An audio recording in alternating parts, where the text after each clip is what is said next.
있고 이런 애들은 금방 일어나겠죠, 힘들어도. 그렇죠. 근데 이제 아침에 깨우면 기분도 별로 안 좋고 그런데 네. 또 어머니가 이제 퇴근하고 이러면 그게 이제 좀 화를 좀 심하게 내기도 하고 네. 마치 이게 이제 어머니하고 어떤 그 파워 게임처럼 되기도 내가 하고. 일어나라 봐라. 예, 이제 이렇게 예. 되는 거죠. 예, 그래서 이제 그런 정서적인 부분에 대해서 잘 도와주는 것도 필요할 것 같아요. 네. 자, 그렇다면 이렇게 잠들기가 참 어려워하는 우리 혜성이 같은 경우에는 어떤 의학적인 도움을 좀 줄 수 있을까요? 예, 우선 이제 늦잠 증후군인데 아까 어머니께서 여러 가지 노력을 많이 해봤다. 가족들이 다 같이 자보기도 하고 조금 효과가 있다, 효과가 없다 이제 그런 얘기를 하셨는데 사실은 그런 게 이제 맞는 방향이에요. 근데 되게 이제 보호자들이 어떤 확신이 없으니까 또 이제 그렇게 하는 과정에서 또 그 아이들의 저항도 만만치 않잖아요. 그걸 좀 밀고 나가기가 어려운 겁니다. 그래서 좀 시도하다가 그만두는데 사실은 이제 그게 맞는 거고 네. 우선은 이제 수면 리듬을 정해야죠. 딱 정해야 됩니다. 우리 11시에는 자야 된다. 11시에 자려면 준비를 해야죠. 그렇죠. 10시부터. 10시부터는 그거야죠. 예, 옷도 갈아입고 양치도 하고 이런 준비를 해야 되고 좀 이렇게 차분히 앉아서 TV 이런 거는 이제 안 보고 이런 준비부터 우선 먼저 해줘야 됩니다. 또 하나는 이제 좀 긴장이 돼서 이제 잠이 잘 안 온다. 이런 경우에는 족욕이나 반신욕을 조금 시키는 것도 도움이 됩니다. 네. 1시간쯤 전에 네. 한 30분 정도 이렇게 이제 해주는 것도 좀 도움이 되고요. 그다음에 이제 아침에 이제 일정한 시간에 일어나게끔 해주는 것도 좀 필요하고 또 하나 이제 수면 일지를 쓰도록 하는 것도 필요해요. 내가 어떤 식으로 자고 어떤 식으로 일어나나 이런 것들이 이제 매일매일 체크가 되면 본인 스스로도 좀 노력을 하면 달라지는 게 보이거든요. 그렇죠. 확인이 된단 말이죠. 근데 네. 재미가 있어요. 좀 더 열심히 하게 되고 이제 이런 것도 좀 필요합니다. 네. 자, 그렇다면 이제 심리적인 부분에 있어서는 우리 이영애 선생님께서 솔루션을 주셔야 될 것 같아요. 그러니까 우리가 이제 이런 솔루션을 줄 때 항상 제일 1번, 엄마가 아이를 좀 제대로 이해하시는 거, 이런 게 필요하죠. 어머님이 아이가 자꾸 늦는다든지 뭐 이런 것 때문에 내 아이가 자꾸 내 성에 안 찬다, 이렇게 자꾸 네. 생각하지 마시고요.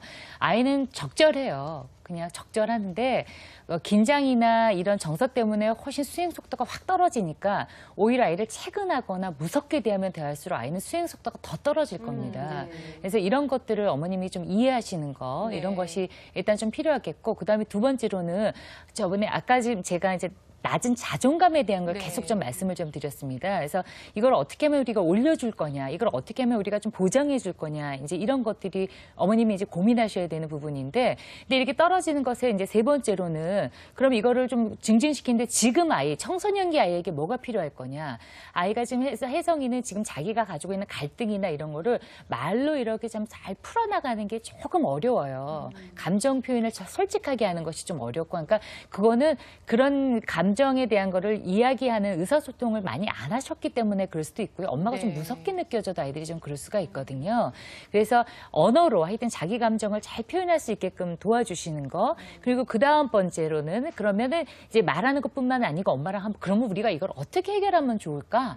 이렇게 해서 좀 토론하시는 거예요. 그걸 한다고 정해서 그걸 당장 바뀌지는 않지만 하는 것들을 통해서 어쨌거나 아이는 이런 것들로 좀 도움을 좀 받을 수가 있습니다. 뭐 감정적인 출구를 이제 찾는 그렇죠. 거죠. 어떻게든. 예. 네. 그래서 그런 출구를 근데 지금 혜성이는 운동으로 좀 삼았거든요. 네. 그러니까 이제 운동뿐만이 아니고 다른 걸 할 수 있는 게 뭘까 이런 거를 같이 좀 상의해 보시는 게 필요하고 끊임없이 언니랑 또 비교되었던 것들이 좀 있었기 때문에요. 네. 하여튼 언니하고는 좀 다른 활동이나 이런 걸로 하고 언니는 이게 장점이고 넌 이게 장점이고 그렇죠. 이렇게 좀 따로 구분해서 아이를 좀 키워주시는 거 이런 것들이 좀 필요하겠고 또 마지막으로는 일상생활에서 어쨌건 좀 스스로 할 수 있는 거, 또 실패건 성공이건 하여튼 좀 마음껏 자기가 좀 할 수 있는 기회들을 좀 주시는 거. 그러니까 네. 보통 청소년기 어머님들은요, 공부만 열심히 해. 나머지 내가 다 뒷바라지 네. 할게. 그러면 공부를 절대 못 하게 돼요.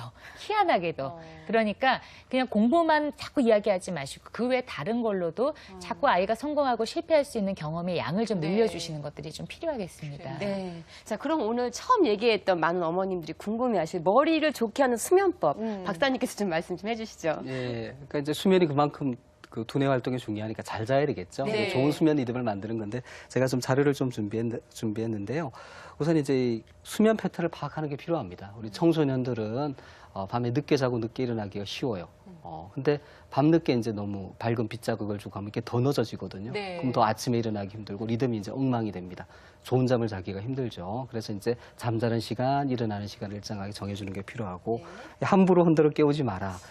사실 이게 이제 우리가 깨울 때 안 일어나면 흔들어 깨우게 되잖아요. 네, 근데 아까 기분 어머님이 나쁘고. 하셨잖아요. 그죠? 일어나라고, 일어나라고, 일어나라고. 뭐 네, 기분 나쁘고 이제 불쾌한데 사실 이제 자연스럽게 깨우는 애들은 빛 자극이 제일 좋습니다. 우리가 아침에 이제 창이 밝아오는 거 보고 서서히 잠에서 깨거든요.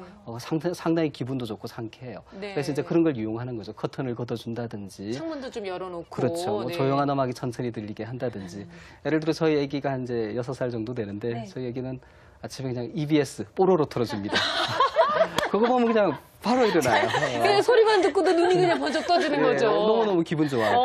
그래서 이제 어린애들 깨우기 힘드시면 이 비슷한 방법을 쓰시는 것도 좋습니다. 네, 깨우는 사람도 안 힘들고 일어나는 애도 안 괴롭고 네. 괜찮네요. 네, 그리고 이제 세 번째는 이제 운동인데요. 운동이 참 잠에 도움이 돼요. 근데 이제 밤늦게 하는 운동은 우리 자율신경계를 흥분시키는 게 좀 안 좋고 되게 이제 오전이나 한 오후 한 뭐 5시, 6시 네. 이런 시간에 적당하게 운동을 하는 게 좋고요. 낮 시간에 이제 우리 낮잠을 자는 경우가 있어요. 근데 우리가 만 5세 넘어가면 꼭 낮잠이 필요 없습니다.